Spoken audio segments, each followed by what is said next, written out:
rotors are ridiculously hot. It's crazy. The tires are holding up. Well, there's a lot of concern, right? You can blow out a bead, right, on the tire. You can melt it basically and cut down a right front tire.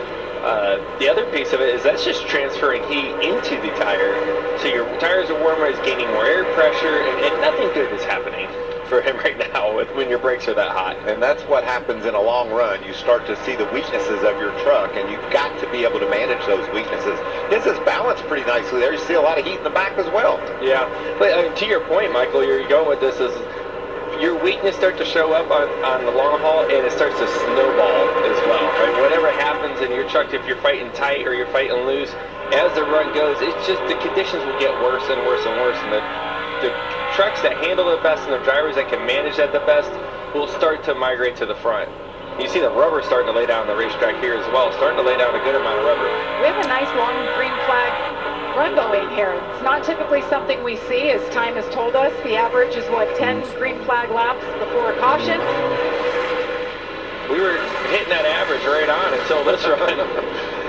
So far, this is only the second time we've been caution-free at Martinsville in Stage 2. So you're seeing something unique here. As there you see Grant Enfinger battling with Gio.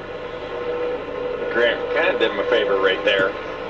Gio really kind of squeezed it down there and wanted to be able to get clear to get down, and Grant, I think, realizes he's not having the best of days, and he doesn't want to make it a lot of enemies at the moment.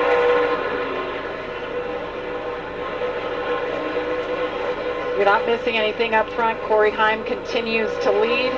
96 laps and counting. There he is right there. This is the most laps he's ever led in a truck race in 69 starts. Surprising, considering I feel like he's had so many dominating performances. Tony there in the 5 truck riding her. She's just now gone a lap down, been competitive in this race. She's currently the first truck a lap down. If Corey doesn't get anyone else, she'll become the free pass. You know, and we talked about this, you know, as we get to 3 to go, coming to 2 to go in the stage. Corey Heim, yeah, looks dominant right now. Got a nice 2.5-second lead. I don't think all these trucks are going to pit, and he's going to have to pit. And he's going to get buried into the pack, and then what does that truck got in it? Can he keep it in one piece? Because the patience are going to be out the window. The bumping and banging will just continue to become more and more. Can he keep it in one piece? Norm Benning back on the road, and Matt Mills like seeing that. He threw a bit of a pick there on Heim. Oh no! Tony Breidinger's pulling for Matt Mills in that 42 not to go a lap down, so she will get the free pass. See if Matt can hold off Corey. Final lap of stage 2, and Corey Heim picks up the win. This is the 4th straight Martinsville race. The drivers swept stages 1 and 2, and the last 3 went on to win the race. So everything is coming up roses so far for the man we call Heimtown.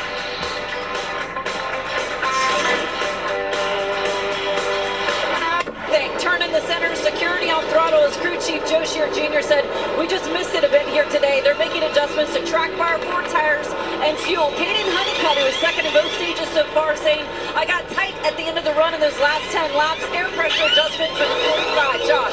For the 38 of Chandler Smith, he said he needs some help with that truck as well. Needs more turn in the corner and more drive, so they're going to help him out with some adjustments. As for Corey Heim, who has swept the stages so far, said in traffic that truck is way too hot, and plus it got tight as the rubber laid down. They're going to free him up just a tad with a wedge adjustment.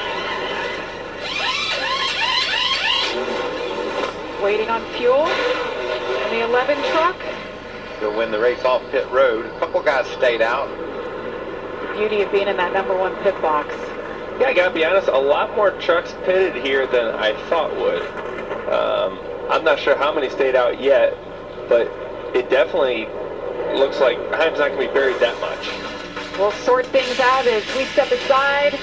Corey Heim, 1 stage remaining. Can he pick up his 3rd win of the season? Stayed out there, and he was the last guy that's in line that stayed out, and I think those tires are just eating him up. Look at that jam move up the middle there. Chandler Smith takes a spot. It's all take right now, isn't it? Oh, it's 3 wide battles every time we cut to a different shot. 3 wide. Contact. Oh no! And the 66 goes around.